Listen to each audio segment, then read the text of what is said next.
enseñad las Escrituras, porque a vosotros os parece que en ellas tenéis la vida eterna, y ellas son las que dan testimonio de mí.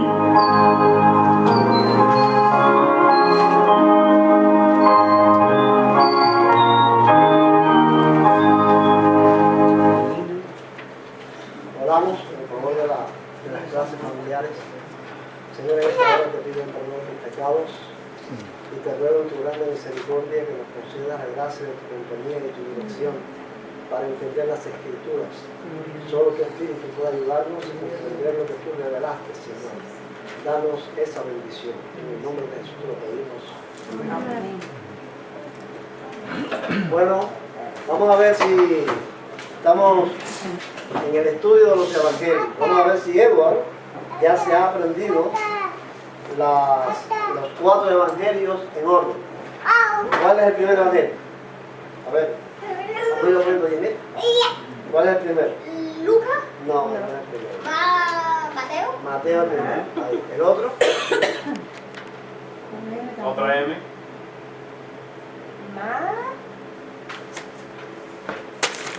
¿Cómo se dice? Mar. En todas las clases vamos a estar en todas las clases vamos a estar preguntando esto hasta que ya nos digan el corrido 5. Marco, ¿el otro? Lucas. Lucas, ¿y el otro? Juan. Ahora sí, ahí. Ya nada más que te falta pronunciar bien Marcos.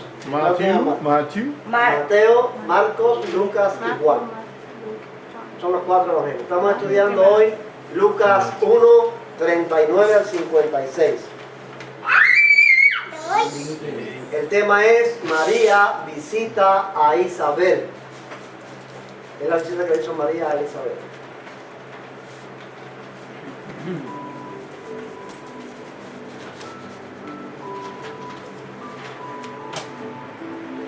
Por aquellos días, María se fue deprisa a un pueblo de la región montañosa de Judea y entró en la casa de Zacarías y saludó a Isabel. Cuando Isabel oyó el saludo de María, la criatura se le estremeció en el vientre y ella quedó llena del Espíritu Santo. Entonces, con voz muy fuerte, dijo: Dios te ha bendecido más que a todas las mujeres y ha bendecido a tu Hijo. ¿Quién soy yo para que venga a visitarme la madre de mi Señor? Pues tan pronto como oí su saludo, mi hijo se estremeció de alegría en mi vientre. Dichosa tú por haber creído que han de cumplirse las cosas que el Señor te ha dicho. María dijo: Mi alma alaba la grandeza del Señor. Mi espíritu se alegra en Dios mi Salvador, porque Dios ha puesto sus ojos en mí, su humilde esclava, y desde ahora siempre me llamarán dichosa, porque el Todopoderoso ha hecho en mí grandes cosas. Santo es su nombre. Dios tiene siempre misericordia de quienes lo reverencian.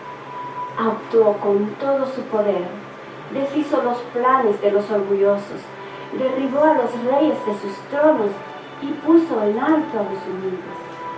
Llenó de bienes a los hambrientos y despidió a los ricos con las manos vacías. Ayudó al pueblo de Israel, su siervo, y no se olvidó de tratarlo con misericordia. Así lo había prometido a nuestros antepasados, a Abraham y a sus futuros descendientes. María se quedó con Isabel unos 3 meses y después regresó a su casa.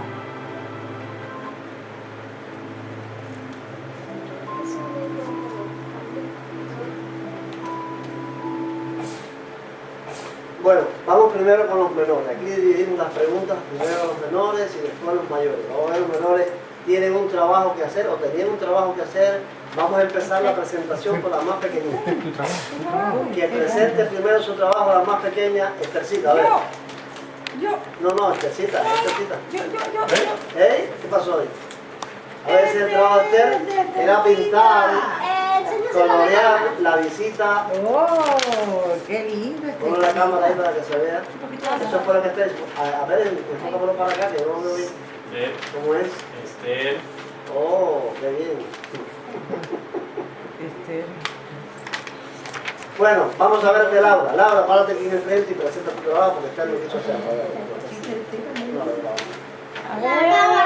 Mira, preséntalo para la cámara, así, a Laurita, para la cámara, para allá, para que lo vean.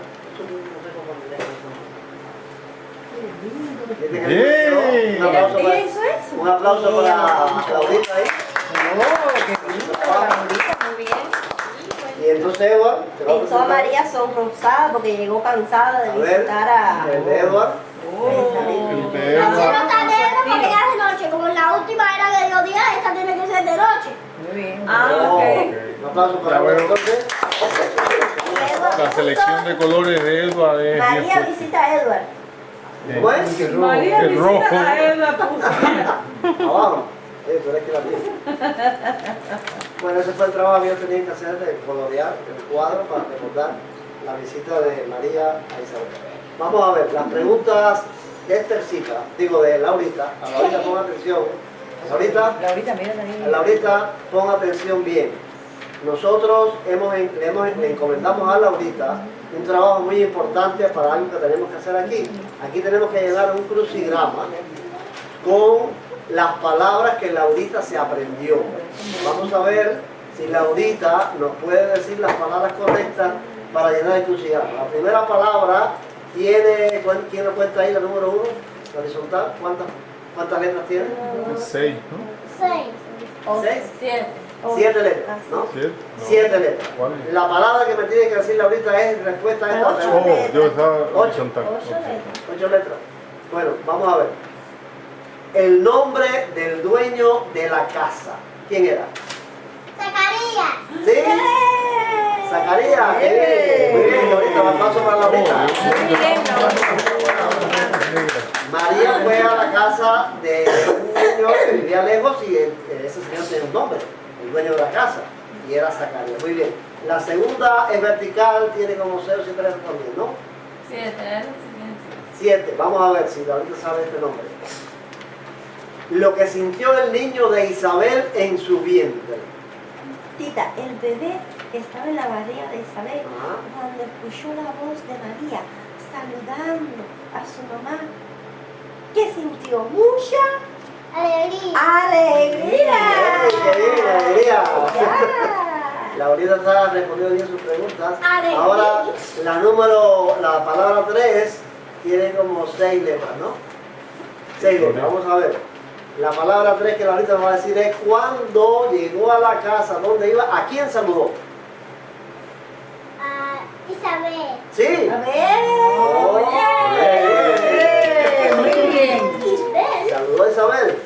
Bien, la cuarta palabra tiene 5 letras. 5 letras, Laurita. Dice, acuérdate, Maite, ayudarme en esta parte ya. María se fue para otro pueblo de... ¿Qué fue? Mira, Mira. Laura. Deprisa. Es que había una confusión ahí. Y primero le enseñaron Judea y entonces no era Judea, era deprisa. Y ya se sabía Judea, no deprisa. Y la última palabra que Laurita se aprendió tiene 4 letras para responder a esta pregunta. Al lugar donde regresó María después. ¿A dónde regresó María después? A su casa. A su casa. Muy bien. Un aplauso. Muy bien, 100 puntos, Laurita. Ahí solo escribieron más. No, pero ahí estaba la A ya de Zacarías. Los crucigramos son así. A su casa. Bien, vamos entonces para las preguntas de Edward. Bueno, a Edward lo hemos puesto, mira Edward, fíjate ahí.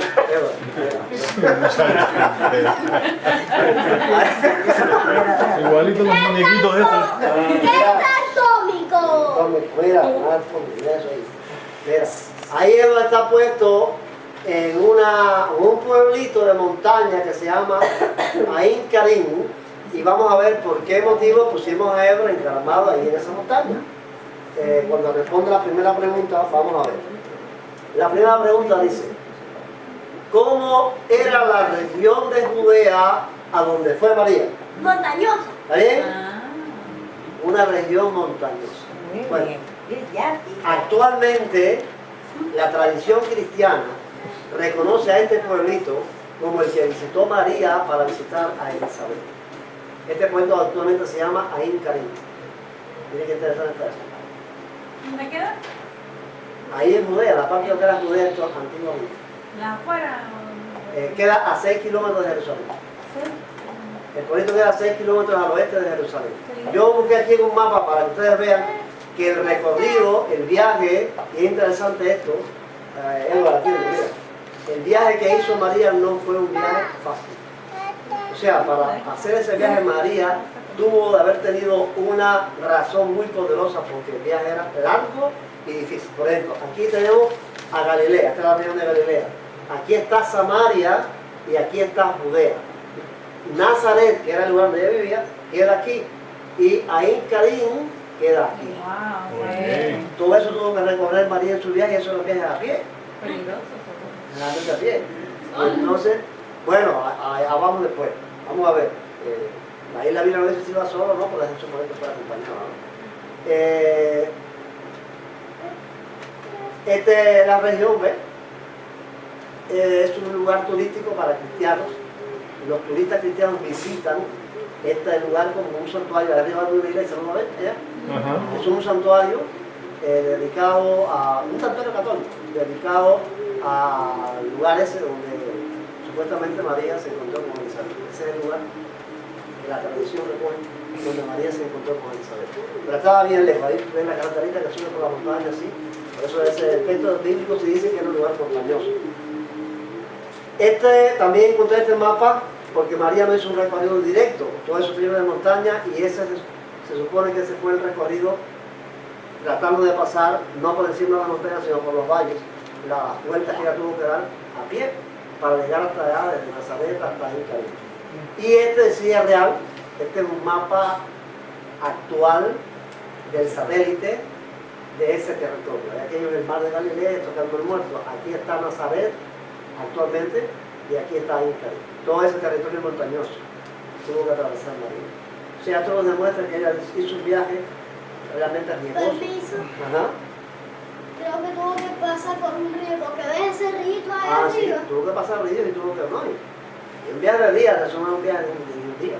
No salí como decir, voy aquí a casa de Joaquín y miro para atrás. No, eso era días, posiblemente más de un día en camino y caminos peligrosos, de montañas y desiertos.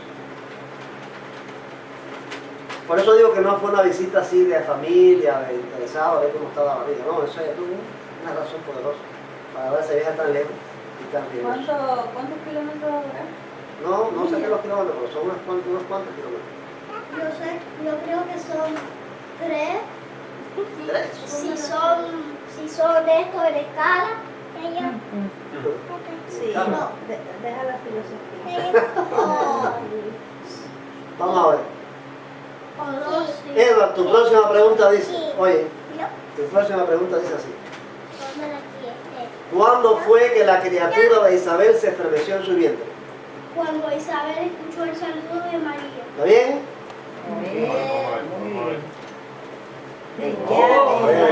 Bien, qué bien. Sí, eres un bárbaro. Y esa respondió, ¿verdad? Sí, y antes que sonara, antes que el video dijera la respuesta, ya lo estaba Ya diciendo. está diciendo. Vamos a ver la otra pregunta, Edward. ¿Qué llenó a Isabel? Llena del Espíritu Santo. Ok, muy bien. Y es interesante esta respuesta de Edward por una razón.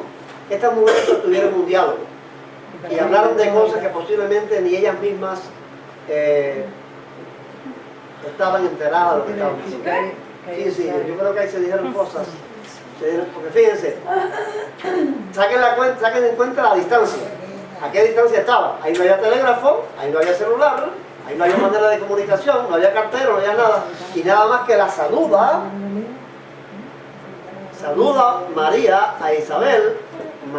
Isabel dice, bendito tú entre las mujeres, y bendito el fruto de tu vientre. ¿Quién le dijo eso? Pero fue lleno del Espíritu Santo. ¿Quién le dijo eso? Porque ella estaba ya enterada. Una Sí, profecía. eso era profético, esa era la inspiración de los profetas que la llenó a ella para decir cosas que ella misma no podía estar enterada de eso. Porque María sabía porque se lo dijo el ángel, Pero Isabel quería saber. Isabel no. Y nada más que la saludó, no es que hablaron un rato y ella le contó y eso, no, que ella, nada más que la saludó, le dijo eso, lleno del Espíritu Santo. O sea que es una intervención del Espíritu para revelar cosas que ellas mismas salieron, quizás no estaban diciendo. Vamos a ver, Eva, tu otra pregunta dice, ¿quiénes eran los niños que estaban en los vientres de estas dos mujeres? Jesús, que le pertenecía a María, y Juan, que le pertenecía a Isabel. ¿Está bien? Juan y Isabel, Jesús y María. Un aplauso para Edward. Un aplauso para Edward ahí. ¿Ya? Vamos. Voy a Pablo otra vez. Dale. Tu última pregunta, la quinta pregunta dice, ¿cuánto tiempo María se quedó con Isabel? Edward. 90 días. No. Probablemente 93 y 31 días de todos esos meses. Lo que sé es que 3 meses. Está bien. Como 3 meses.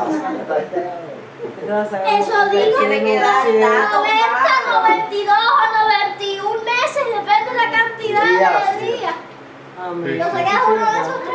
Sí, porque el mes de 3 Porque 3 más 3 es 9 y... Muy ¿Fue en bien. febrero? Si fue en febrero, tú no sabes. ¿Qué pasa en febrero? Porque febrero es el único que tiene mucho menos. Ajá. Bueno, muy bien, Edward. Un aplauso para Edward.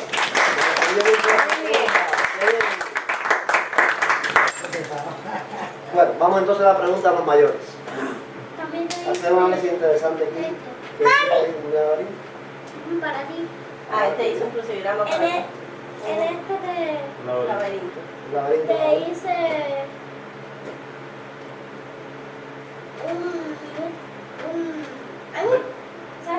en esta hay muchas rutas. Diferentes rutas para salir. Después tú se lo das a Pipo y Pipo lo hace en la casa. Bien, la primera pregunta para los mayores, si va a responderla que la tengo, la responde más de uno, porque estos son trabajos más bien de investigación que estamos haciendo. Dice, ¿es probable que María diera este viaje a la región montañosa para estar presente en el nacimiento de Juan el Bautista? Contesta sí o no y fundamenta tu respuesta. ¿Quién respondieron? ¿Sí o no? ¿Cuántos respondieron? Sí. No. ¿Cuántos respondieron? No. ¿Quién dijo que no? Yo sí respondí que no. Fíjense que no es una afirmación. Dice ahí, es probable. Bueno, sí, es probable. Ajá. No puedo decir que no, pero... Es probable que no. Es probable que no. Es probable que no. Es probable que sí. ¿Cuántos pusieron que es probable que sí? Bueno, hay una... Ramiro, ¿qué pusiste? Sí, no, yo ya contestando otra pregunta. Pues estaba bañándome cuando estaban respondiendo. Los que pusieron que sí, a ver, y planché, ¿por qué pusieron el fundamento de tu respuesta? Porque es probable que sí. Porque se quedó hasta que nació el bebé. ¿No fue eso lo que pusimos ahí? Ahí lo tenemos en el papel. Espérate. El ángel le dijo que su prima hacía 6 meses que estaba embarazada y al final dice que se quedó con ella 3 meses más, haciendo un total de los 9 meses de gestación de una mujer. ¿Cuántos pusieron eso? Bueno, en mi clase yo puse que sí. En la respuesta que yo di, yo puse que sí, por esa misma razón. Porque ella recibió la revelación del ángel a los 6 meses del embarazo de Isabel.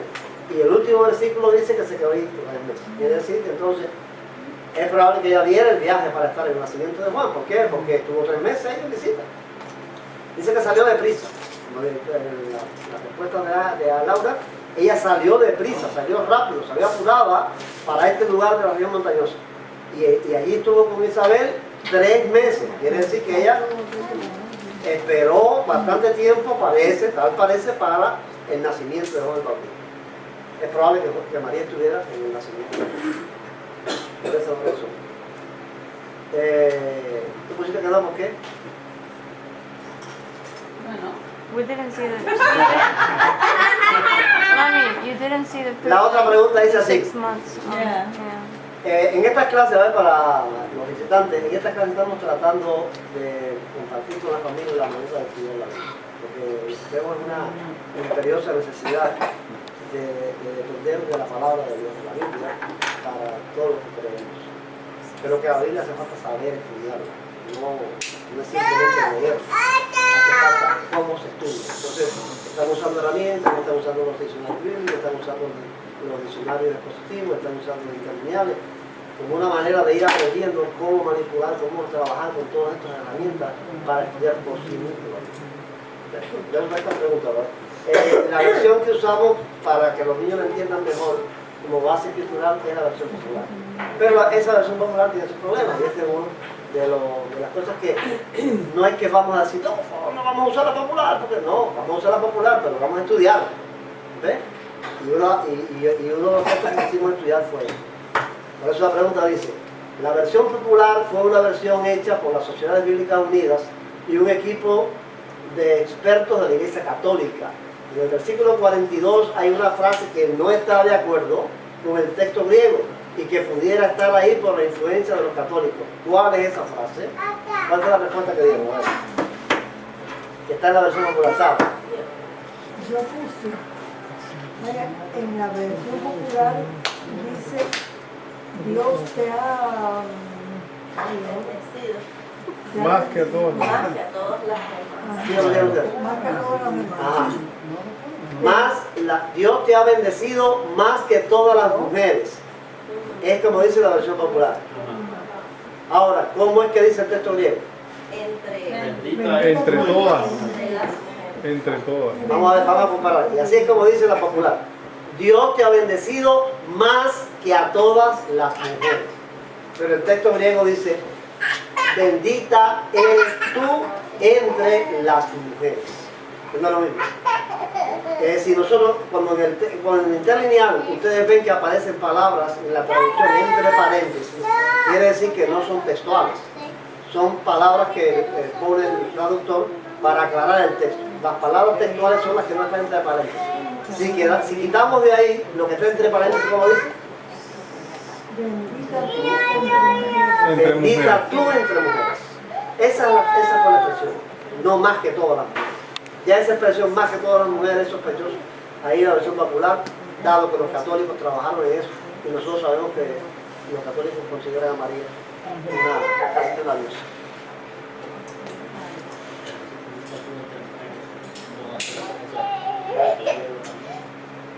Claro, pero es bendita entre ellas, no más que ellas. Eso es, espérate. Este de acá es como que mirando a todas las mujeres, ella fue la más especial. Y este de acá fue como un sorteo. Como una elección, ¿no? Como una elección. Una elección entre las mujeres que había, que podía haber sido ella o cualquiera. ¿Saben por qué? Mira, les voy a decir por qué esa insinuación católica ahí. Los católicos tienen los llamados dogmas marianos, son 5 dogmas marianos. Uno de ellos es que María fue igual que Cristo, fue concebida en el vientre de su madre sin pecado por obra de Cristo. ¿Vale? Ellos tienen a María igual, o sea, María fue concebida en el vientre de su mamá. ¿De dónde sacan? Bueno, sacan de sus dogmas marianos. Pero entonces cuando tú ves que dice bendita más que todas, quiere decir que ella no es igual que las demás. Esta otra de acá es igual que las demás, como pudo haber sido ella la elegida, pudo haber sido otra, cualquiera. Ella es bendita por su elección, no porque tenga nada más especial que ella, que las demás mujeres. ¿Entiendes cómo es? Ahora los católicos pueden eso porque ellos tienen ese proceso. Inclusive hay un dogma que se llama el dogma de la Asunción de María, donde dicen que ella no vio corrupción porque se murió, sino que fue elevado al cielo, fue estudiado y está sentado ahí de Cristo sin ver corrupción. Por eso se le puede orar. Se le puede orar y está sentado ahí de Cristo y es, ¿cómo se llama?, intermediaria entre Cristo y los pecadores. Todo eso se cree sobre María y los católicos. Y entonces esa versión fue hecha, trabajaron ella expertos católicos y pusieron su mano en algunas cosas. Pero bueno, estamos tratando de ver que es necesario consultar más de una versión. Es necesario tener muy a mano el interlineal, porque el interlineal es la traducción textual, palabra por palabra, del griego al español. Esa es la base principal para entender bien cuando un versículo estamos trayendo una traducción determinada. La tercera pregunta dice, Isabel habló inspirada por el Espíritu Santo. Le dijo esta frase a María: dichosa tú por haber creído que han de cumplirse las cosas que el Señor te ha dicho. ¿A qué se refería Isabel? A ver, ¿quién responde? ¿A qué se refería Isabel? ¿Sabe? ¿A qué se refería? Como que Zacarías no creyó y se quedó mudo, ella dijo que ella era dichosa porque ella había creído a lo que el ángel le había dicho. ¿No puede ser él? ¿No había pensado en eso? ¿Yo no puse eso? ¿No había pensado en eso? O sea, está interesante. Como que Zacarías se quedó mudo porque no creyó y ella le puso la canita porque sí creí. Mira qué buena idea. ¿Viste qué bueno es que cada uno tenga su... Cada uno tenga su propia Claro, así investigación. esa es la riqueza del estudio en común. El estudio en comunidad, sí. ¿Qué algo más se le puede añadir a eso? ¿A qué se refería específicamente en lo que había creído María? Creyó que iba a tener el Salvador. ¿Qué más pusieron? ¿Qué más puso? Sin tener relaciones, o sea, sin tener relaciones sexuales, sin tener un hijo, sin tener relaciones. ¿Qué te pusiste? No, lo mismo que Mateo. Ajá. Yo puse esto aquí. Obviamente se refería al mensaje que Gabriel le dio a María, ¿cierto? Mismo que ustedes están diciendo. Ella creyó en el mensaje que Gabriel le dio. Y Gabriel el mensaje que le dio fue: vas a tener un hijo. Vaya que él le dijo: ¿cómo va a hacer eso? Si yo no conozco valores, va a Espíritu Santo de ti. Ella creyó todas esas cosas. Y por eso fue. ¿Qué sentiría ella Fue con el Espíritu Santo? Porque eso seguro que ella sintió algo. Bueno, físicamente debió haber sentido algo, me imagino yo. Por supuesto. Porque todo embarazo tiene que ser una experiencia física. De embarazo. Entonces, toda esta idea de Sara que era como récord ahí. La grabación, por eso estamos grabando. Ajá, sí, como no, aquí estoy. A raíz de lo que está, esta misma pregunta, yo tengo siempre una pregunta. Ajá. Si quieres, si puedes hablar un poquito alto para que estoy de ahí. Yo siempre tengo una pregunta sobre el asunto de Zacarías. Zacarías era sacerdote. El quedar mudo él podría tener que ver con su categoría en la sociedad, porque cercanía a Dios, por no confiar en Dios, suponiendo que él debería ser una persona cercana a Dios, y al dudar de eso Dios lo castigaría con estar mudo el tiempo ese. Está buena esa idea, es una pregunta que es mi idea, ¿no? No consideramos eso cuando estudiamos esa parte, ¿no? No consideramos eso. Esa parte no la consideramos, sí consideramos, sí vimos que el quedarse mudo fue un castigo, no fue algo así, sino porque él dudó y el ángel, el castigo de eso, de él haber dudado después de haber orado y que se lo está diciendo un ángel, y lo dejó. Se lo está diciendo un ángel y estaba contando una petición que nosotros vimos que él estaba orando por Él ella. estaba orando por él. Pero esta cosa que idea él estaba pidiendo y con claro, todo eso no me creyó. esta idea que aporta él está interesante, que no era cualquiera que estaba dudando, o sea, era un sacerdote, un ministro, no era una gente común del pueblo. Puede ser. Uno que impartía la ley, tú sabes, enseñaba la ley. De hecho, él estaba allí elegido. También podía ser también. Es que el hombre siempre ayuda. Porque en el mismo caso, que no tiene que ver mucho con eso, pero tiene que ver en lo que la gente cree, como estaba la iglesia orando por Pedro.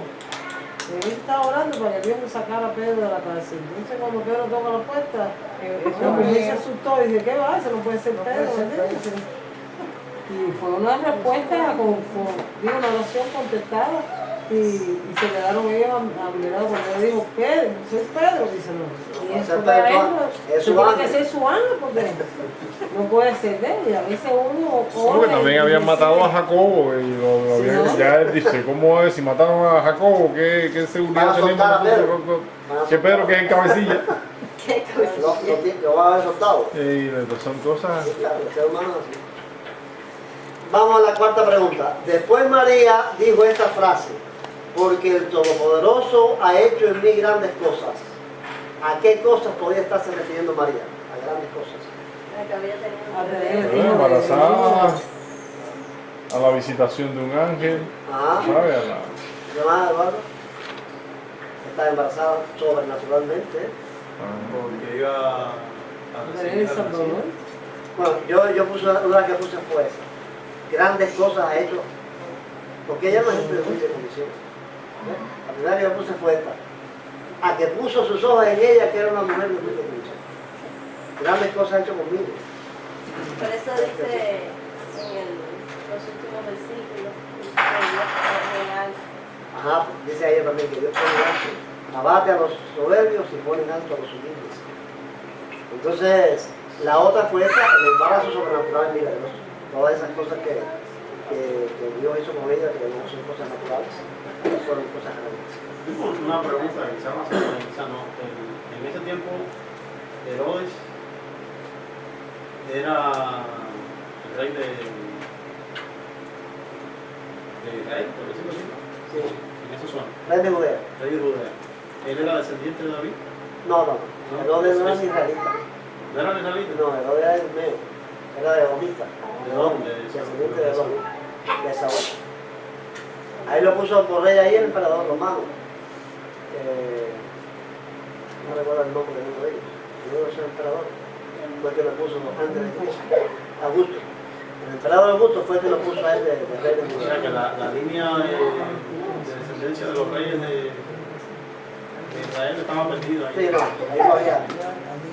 La línea de los reyes de Israel estuvo en el tiempo de los macabeos, que llamaban los ammoneos, eran descendientes de David. Pero ya en esta época, Herodes, todos los Herodes esos no eran israelitas.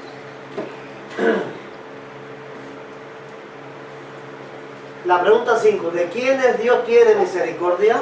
Y esto vamos a hacer un estudio aquí un poquito interesante, porque sobre esta respuesta. ¿De quiénes Dios tiene misericordia?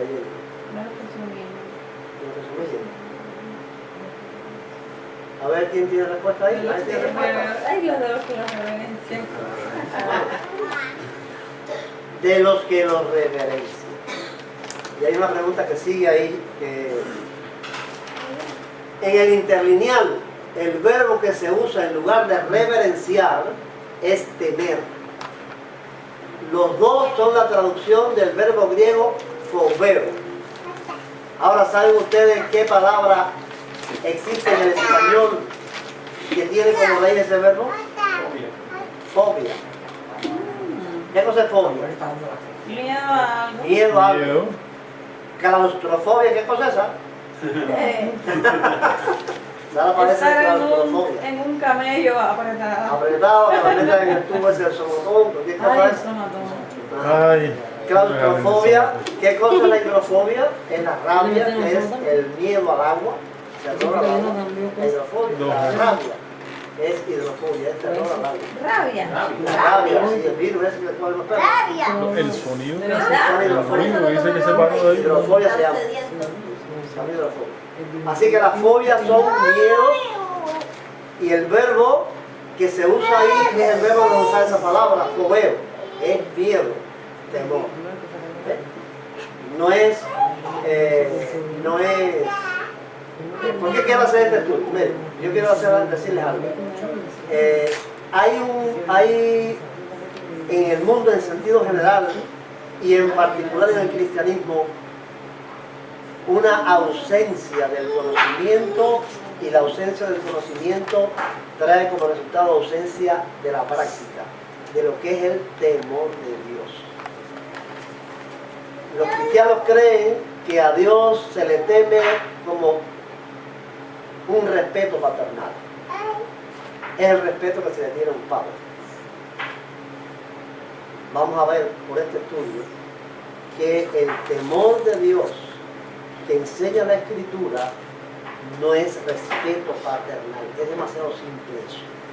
¿Por qué digo esto? Porque el evangelismo de este tiempo está presentándole al mundo un Dios edulcorado, un Dios terrón de azúcar, un Dios de caramelo, que todo lo consiente, que todo lo tolera, que todo lo perdona, que es tanto amor que entregó a su vida de verdad. Pero esa es una parte del Dios que enseña la Biblia. Es una parte, una faceta del Dios que enseña la Biblia. Dios es así con quienes le temen y se arrepienten. Con el que no se arrepiente, Dios es fuego consumidor. Y la prueba de esto está en el diluvio, en Sodoma y Gomorra, en los cananeos destruidos por la espada de Israel. El hombre que no se arrepiente, Dios no tiene misericordia. Ahora, esa faceta no se la quieren enseñar a la gente. Solamente el Dios de caramelo, el Dios de amor, y así están los homosexuales diciendo que ellos creen en Dios y que están bien y que Dios los aprueba. ¿Ves? La ausencia del conocimiento de lo que es el temor de Dios lleva a la ausencia en la práctica. Dios no tolera el pecado, y al pecador que no se arrepiente, Dios no lo tolera. ¿Cómo tú decías, René? La Biblia dice que Dios está airado con el impío todos los días. Todos los días. O sea, la ira de Dios descansa sobre toda impiedad de los hombres. Sobre los hombres que no le honran, su ira está sobre él. Aunque esa ira no los priva de la misericordia de vivir. Y la providencia de ser prosperado y bendecido con el sol que sale para justos y llueve. Pero no quita pero hay una sentencia que el hombre que va a relacionarse con Dios necesita tener temor de Dios, y temor de Dios no es respeto paternal. Estamos equivocados. Temor de Dios no es respeto paternal, es algo más que respeto paternal. Y vamos a ver en esto. ¿Cómo tú te vas a acercar a un Dios que ha destruido la humanidad casi en su totalidad con un respeto paternal?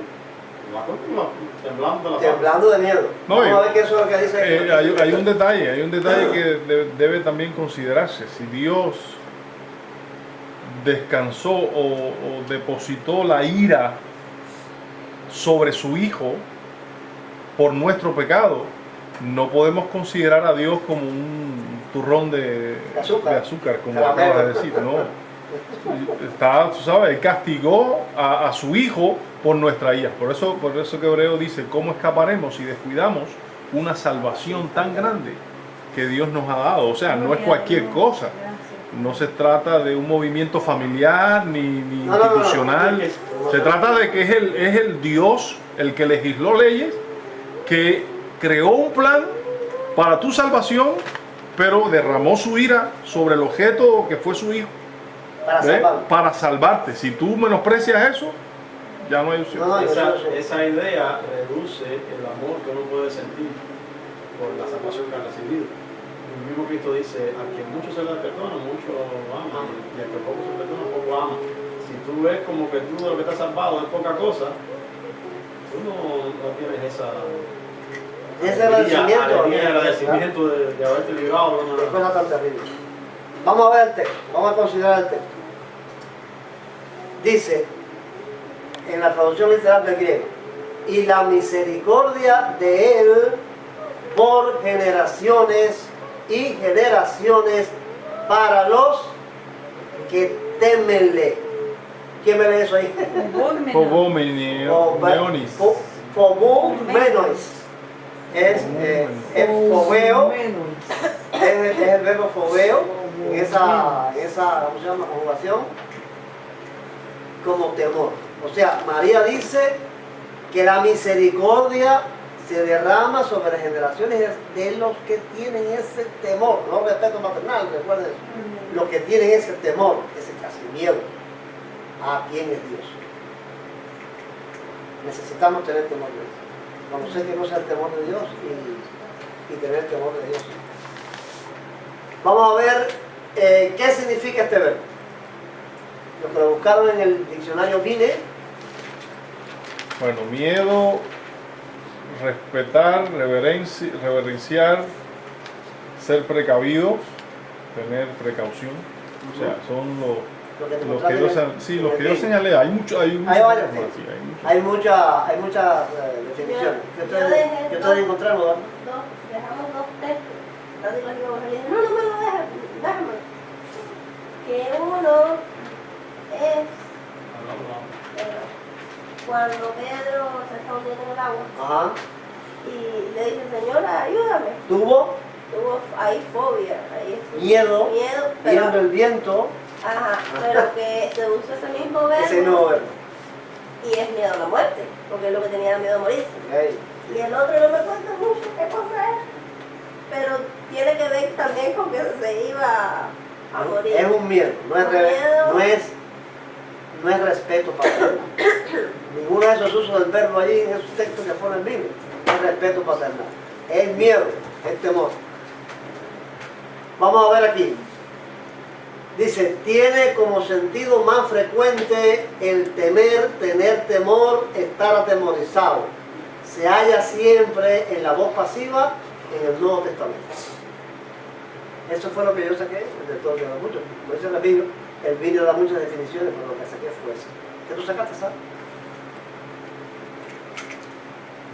Tiene como sentido más frecuente el de tener temor, eso también, amedrentar, miedo, respetar, reverenciar, tener miedo.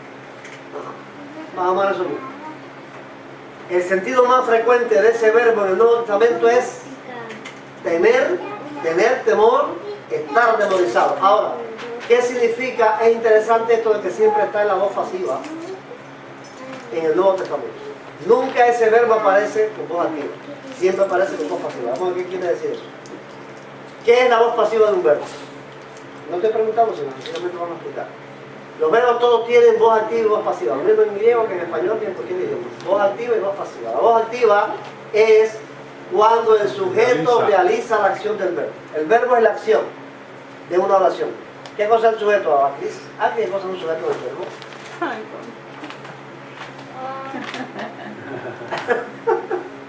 Yo leí clase de español. Ahora mismo le iba a decir eso, mami, que eres todo eso me acordaba, pero no me Yo leí acuerdo. clase de español así. Mira, pregúntale y hazlos contestar, porque ellos están poniendo en sus créditos de high school las clases de español que tú les diste. ¿Verdad? Así que mira, Así que que lo Alejandro, demuestren. a ver Alejandro, ¿qué cosa es el sujeto de la oración? El sujeto de la oración. Ay, ay, ay. El sujeto de la oración es de quién se habla en la oración. De quién se habla en la oración. Ahora, cuando el sujeto, o sea, de quién se habla en la oración, realiza la acción del verbo, ese verbo está en voz activa. Ahora bien, cuando el sujeto recibe la acción del verbo, ese verbo está en voz pasiva. Vamos a tratar de entender esto en español para ver cómo se aplica a fogueo en griego. ¿Ves? Vamos a poner un ejemplo que es más fácil de entender. Un ejemplo. Edward, ven que te voy a poner a ti de ejemplo aquí. Ya, pero rapidito. Dice, el ejemplo de oración es de voz activa, la voz activa del verbo. Dice, Edward estudia la ciencia. ¿Quién es el sujeto ahí? ¿De quién se está hablando de la oración? Edward. Edward. ¿Cuál es el verbo? La acción. Estudia. Ahora, ¿quién realiza la acción del verbo? Edward, el sujeto. Cuando el sujeto realiza la acción del verbo, ese verbo, estudia en este caso, está en voz activa, porque el sujeto es el que realiza. Ahora, decíamos que vamos a ver esta oración diferente, en voz pasiva. Esta misma oración dice, la ciencia es estudiada por Edward. ¿Cuál es el sujeto? La ciencia es el sujeto. El verbo es estudiada. ¿Ve? Entonces aquí la ciencia no hace algo, no ejercita nada, recibe algo. El estudio de Edward. Por eso está en voz pasiva. Cuando el sujeto recibe la acción del verbo, está en voz pasiva. ¿Entiendes la idea? ¿Otro ejemplo? Sí, yo me estaba comiendo la merienda cuando la maestra dio esa clase. A mí me encanta esta clase, porque yo fui maestro de español en la secundaria básica, monitor de español en la secundaria básica. A mí me gustaba el español mucho. A mí me encanta el español. Vamos al segundo ejemplo. Laura, atiende que este es tu ejemplo. Laura, tu ejemplo. Es tu ejemplo. Tu ejemplo. Laura, dice, Laura come ramen.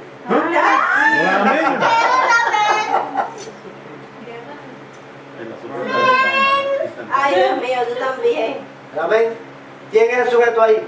Laura. ¿Quién es el verbo? Come. ¿Quién come? Entonces eso está en voz activa porque el sujeto. ¿Quién come? ¿Tú comes ramen? Tú también comes ramen. Ahora, a ver, ¿quién me dice? ¿Quién me dice ahora cuál es la voz pasiva de ese verbo? El ramen es comido por Laura. ¿Está bien así? El ramen es comido por Laura. El ramen es el sujeto Es comido el verbo y recibe la acción. Ahora, ¿qué queremos decir con esto? El verbo fobeo no tiene la misma conjugación que en español, porque en español siempre lleva el verbo ser. Pero el verbo fobeo en el Nuevo Testamento nunca aparece como que alguien está metiéndole miedo a alguien, sino como que alguien está recibiendo miedo, como que alguien está teniendo miedo. Eso es lo que significa que está en voz pasiva. Siempre fobeo va a aparecer como una gente que tiene miedo, no que mete miedo, o que da miedo. ¿Entiende la idea de qué significa que el verbo fobeo está en voz pasiva? Siempre en el Nuevo Testamento, siempre recibiendo a alguien el miedo. Bien, vamos entonces a ver algunos textos en el griego de este verbo. Mateo 2:22 dice: mas habiendo oído que Arquelao estaba reinando en Judea en lugar del padre de él, Herodes, temió Efobete allá ir y avisado en el sueño, huyó, marchó a las partes de la región de Galilea. ¿Quién es el sujeto aquí del verbo? Digo, de la oración.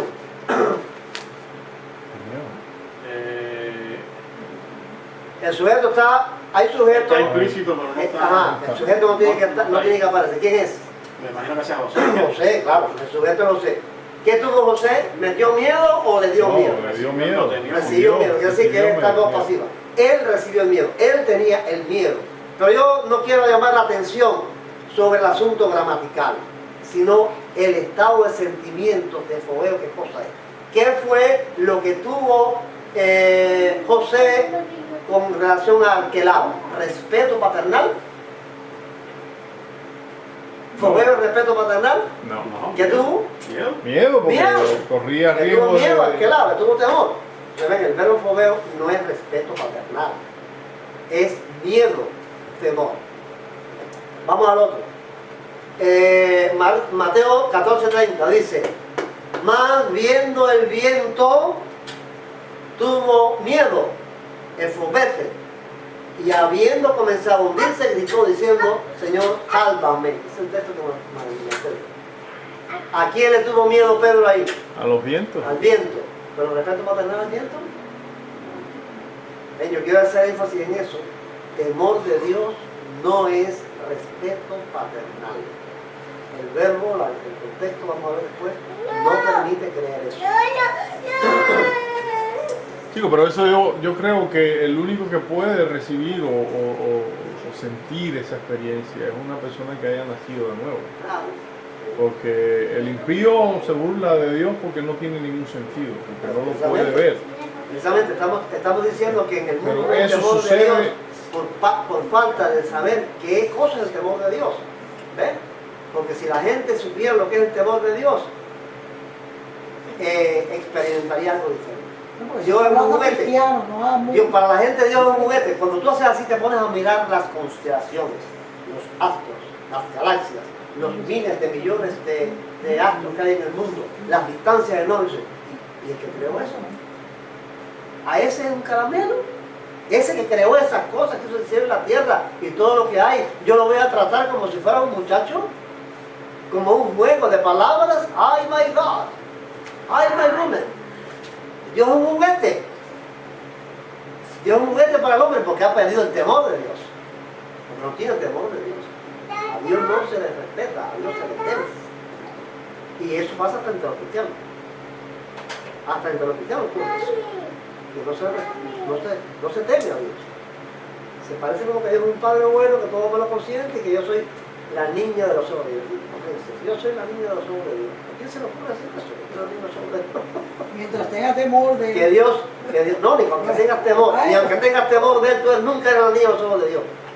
¿Ves? Tú eres uno que ha Tú eres recibido uno que ha sido misericordia. salvado por gracia y estás escapando Han recibido del fuego misericordia. por una gracia y una misericordia la cual No merece. no merece y tienes que estar siempre agradecido, teniendo a ese que te la dio. Vamos a ver este otro texto. Dice, Joaquín, la Biblia habla también a los cristianos, nada más gente del mundo. claro.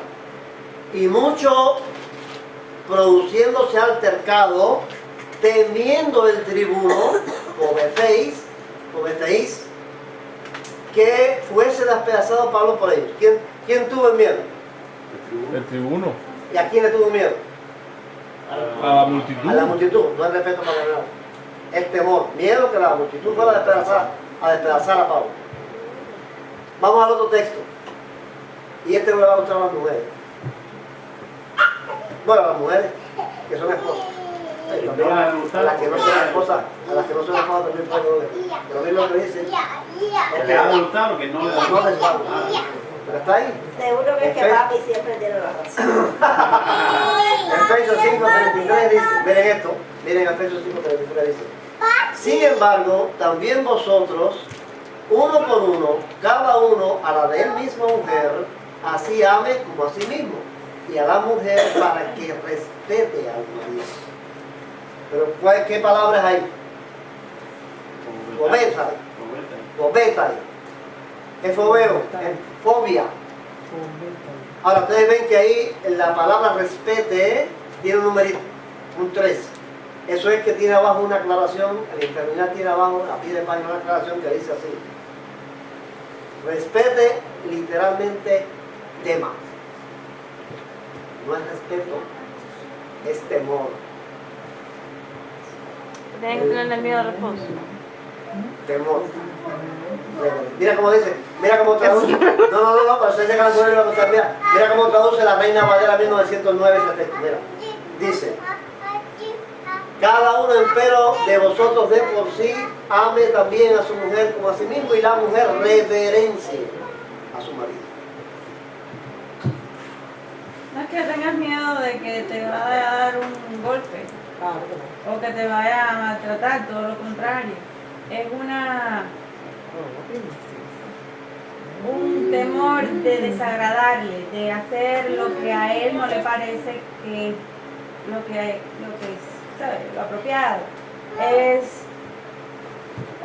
maniobrar las cosas que son de él con temor, ¿ves? No, que son de él por autoridad. Por autoridad de Dios. La cosa del temor está en que quien puso al hombre cabeza de la casa fue Dios. Y quien le dice a la mujer que tiene que estar sujeta a su marido es Dios. Entonces cuando la mujer se rebela contra el marido, no se está rebelando contra el marido, se está rebelando contra Dios, que fue el que dio esa orden. Una rebeldía contra Dios. Por eso es que el texto, el verbo que usa Pablo es tema. No es un asunto de respetarlo porque es tu compañero, porque es digno de respeto, porque es un ser humano. Es que tiene una autoridad que Dios le dio desde el Edén, que la mujer tiene que tener eso, por temor de Dios. Es la idea de eso. Cometía me gustó porque tiene una cara. Aquí en la casa, déjala que está calladita. Aquí en la casa me está calladita. Dice, déjala que está calladita, ¿no? Me fastidia, porque mami es que siempre tiene la razón. No es papi. No, yo no voy. Y en esos días, Esther me dice, mami, papi, atón. Yo le digo, atón. ¿Qué es esto? ¿Cómo que papi ratón? ¿Qué tú me dices? Mami, papi ratón. Y yo, ¿qué tú estás diciendo? Yo no entendía. Y de pronto escucho a uno de los grandes, no sé cuál de ellos, dijo, explicando lo que estaba papi siempre tiene la razón. Y ella me dice, papi atón. Yo, pero... Y el papá ya está Esther dice. Papi atón. Vamos a ver este otro texto que es clave. Ya ves, pero no veo bien ahí abajo, traduce, que no veo de aquí. Este texto es clave para lo que estamos enseñando sobre el temor de Dios. Es clave. Digo, empero, a vosotros los amigos míos, no temáis de los... Obedecete. No temáis de los que matan el cuerpo y después de eso no tienen más algo que hacer. Mostraré, pero a vosotros a quién debéis temer. Obedecete. Temed, obedecete al que después de matar tiene potestad para arrojar en la gehenna. Si digo os, a este temed. 4 veces se repite este verbo fobeo en este texto. 1, revelación a quién? Al hombre. A los hombres, sí. Y los otros 3, vocación a Dios. Y es el mismo verbo. No es forma diferente. No tiene por qué cambiar el sentido. En primer lugar, el sentido no puede cambiar porque el contexto del verbo es muerte. Es muerte. Por lo tanto, no puede ser respeto paternal. No puede decirse ahí, tenle un respeto paternal que se puede matar el cuerpo. No es respeto paternal. Tenle miedo. No le tengas miedo al que te mata el cuerpo. Y ese miedo es terror porque te va a matar. Sino, tenle miedo. Denle temor al que también te puede echar la gente. Esa palabra va a vivir hacia la mente. Va a haber una comprensión de ella para los impíos o no regenerados cuando Cristo venga. O sea, ellos van a tener un conocimiento de lo que Dios aborrece que no tuvieron cuando estuvieron en la vida, pero lo van a tener ahí en ese momento. Ese temor de Dios van a comprender. Sí, lo dice la Biblia. Dice que serán convencidos de sus pecados. Los pecadores, la Biblia no dice que serán convencidos. El juicio es final. Van a ser realmente convencidos, que ellos van a estar conscientes de que merecen el castigo. Que no sé, esa gente se salva. No, ese es el juicio. Ahí no se salva nadie. No es lo mismo convencido que arrepentido. Yo no creo que en el infierno haya nadie arrepentido, pero convencidos del derecho que tiene Dios en castigar. Ni nadie que esté ahí injustamente. Injustamente. Eso no es otra cosa que es importante saber. Sí, que no va a haber nadie infeliz ahí. En la actualidad ya tú ves gente que están en rebeldía completamente, que ellos saben que son malos y quieren ser malos y les gusta exhibir al mundo que ellos son malos. Así es. No, yo creo que en el infierno. Yo creo esto en la confianza de la justicia y del amor de Dios. Yo creo que en el infierno, la gente que va a estar en el infierno son gente que Cristo va a salvarlos todos los días. Son gente que no tiene problemas. Están en un estado de pecado irremediable. Esa gente no tiene más solución que esa. No hay ningún problema. Porque no tiene salvarse. Ahora, la ausencia, lo que yo quiero hacer es que la ausencia de ese temor, de esto que es más que respeto paternal, yo creo que a Dios se le está presentando al mundo como algo demasiado liviano. Dios no es liviano, Dios es pesado. La ausencia de este temor es lo que está llevando al mundo, inclusive a los cristianos, a alejarse de Dios por falta de temor. Por falta de temor de Dios. Vamos a ver Lucas 1:50 que dice: Dios tiene siempre misericordia de quien lo reverencia. En la versión popular dice la Reina Valera, y su misericordia es de generación en generación a los que le temen. Eso fue lo que dijo María. Y la misericordia de Él por generaciones y generaciones para los que temen, le provee. Bien, vamos a Isaías 66, 1 y 2, donde podemos comprender cuál es el temor de Dios. Mira, dice: Jehová ha dicho, el cielo es mi trono y la tierra el estrado de mis pies. ¿Dónde está la casa que me habréis de edificar? ¿Dónde el lugar de mi reposo? Mi mano hizo todas estas cosas. Si todas ellas llegaron a ser, dice, así todas ellas van a ser, dice Jehová. Pero yo miraré a aquel que es pobre y humilde de espíritu y que tiembla a mi palabra. Ese es el Dios. ¿Qué casa le vas a hacer? Templos para Dios. Catedrales para Dios. El tercer templo de Jerusalén para Dios. ¿Qué acaso tú me vas a hacer? Si yo hice todo, si soy el dueño de las galaxias y el dueño de las vías lácteas y de todos los astros, si yo hice todas esas cosas, ¿qué acaso tú me vas a hacer? No, la casa que yo quiero es el que tiembla a mi palabra. Ese es el temor de Dios.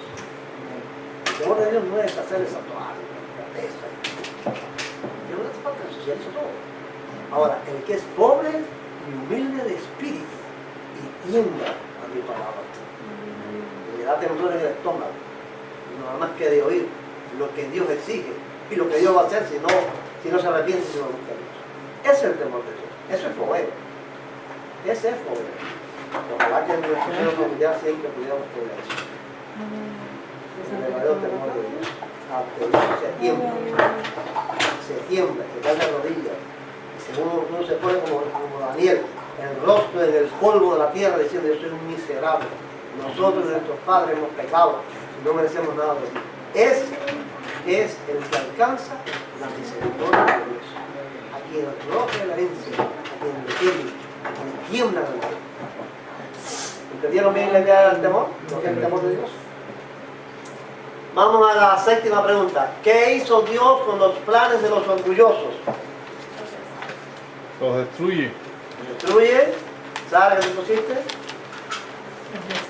Los deshizo. ¿Tú, Moisés, qué pusiste? ¿Aquí qué puso? Los deshace. Los deshace. A eso mismo. Los deshizo. Los planes de los orgullosos, los deshizo. Como dice, dice que Dios resiste a los soberbios. Ay, eso no presente. Tú no quieres una pajita en el mundo. Tú vas a dice, ¿a quiénes puso en alto? A los humildes. A los humildes, ¿todos coinciden? Puso en alto a los humildes y aquí, como decía alguien dijo que la propia experiencia de María esa, la propia experiencia de María esa, que siendo una mujer humilde, la puso la madre del Salvador. Y esa experiencia estará dando María ahí. La pregunta 9 y última. ¿Cómo podemos relacionar lo que dice María en los versículos 54 y 55 con el mensaje que había recibido recientemente del ángel Gabriel? A ver, ¿quién me puso allá? Este niño llegará a ser muy importante y lo llamarán Hijo del Dios Altísimo. Dios lo hará rey como hizo con sus antepasados. Gobernará la nación de Israel para siempre y su reinado no terminará nunca. Dios no se ha olvidado de su pueblo y de sus promesas. Ajá. ¿Cómo lo puedes relacionar?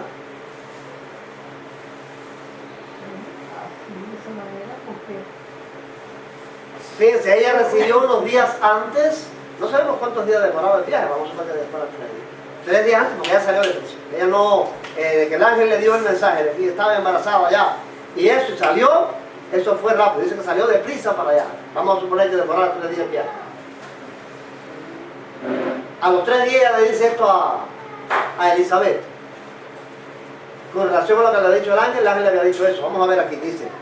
El ángel le dijo así, léeme, Eduardo. Y darále el Señor Dios el trono de David, el padre de él, y reinará sobre la casa de Jacob por los siglos, y del reino de él no habrá fin. Bien, eso fue lo que el ángel le dijo acerca del niño que tenía en su vientre. Ahora, lo que ella dice a Isabel es esto. Socorrió a Israel, siervo de él, para recordar misericordia, conforme habló a los padres de nosotros para con Abraham.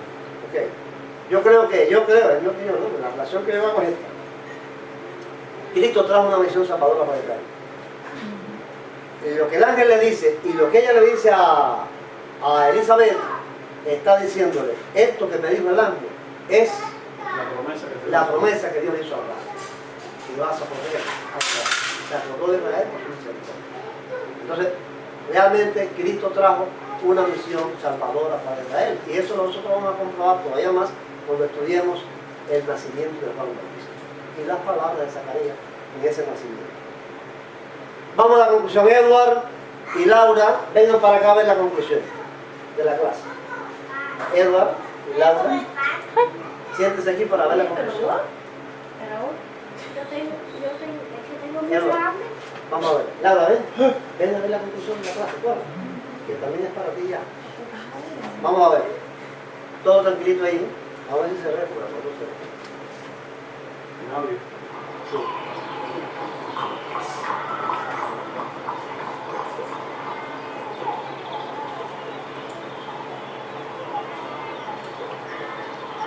¿Ves ahí ahora?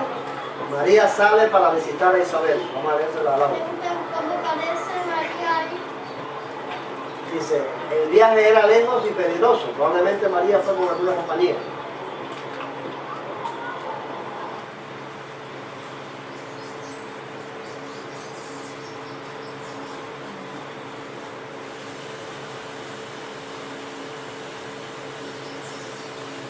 En la montaña, tiene que ir por una región montañosa.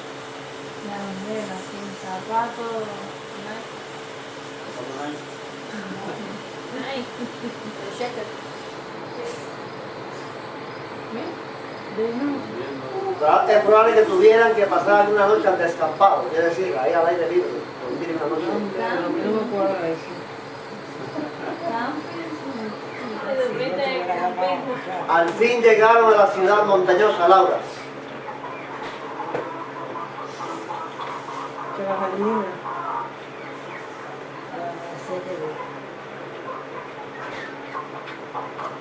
Mira Laura, María va a visitar a Isabel. ¿Sí?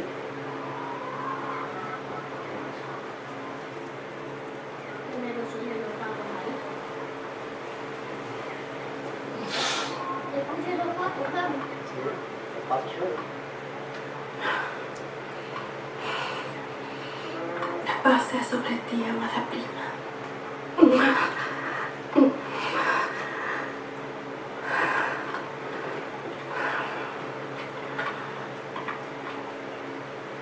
Sé fortalecida y bendecida.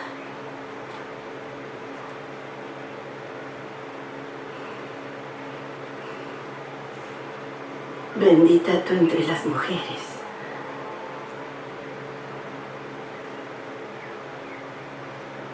Y bendito el fruto de tu vientre.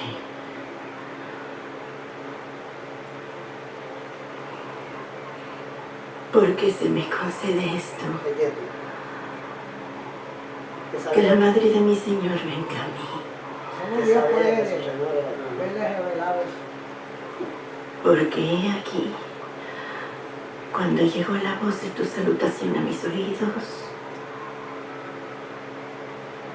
la criatura saltó de alegría en mi vientre.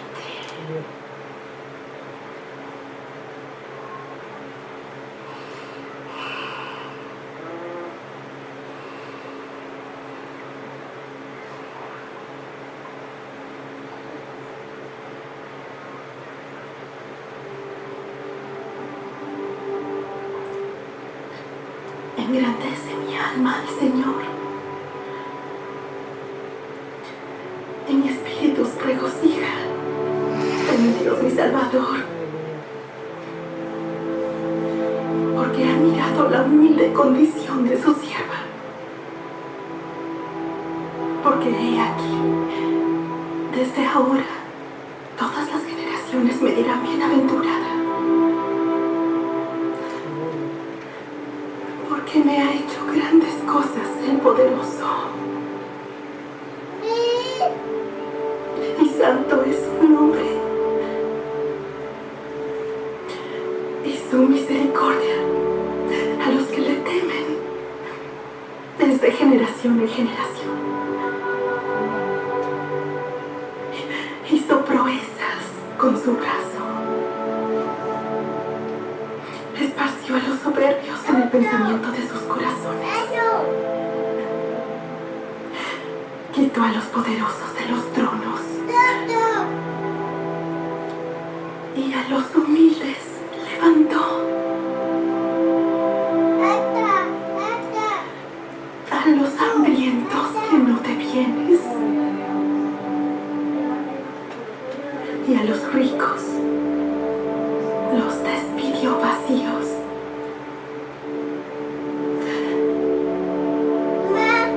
Socorrió a su siervo Israel, acordándose de la misericordia, de la cual habló a nuestros padres, a Abraham y a su descendencia, para siempre.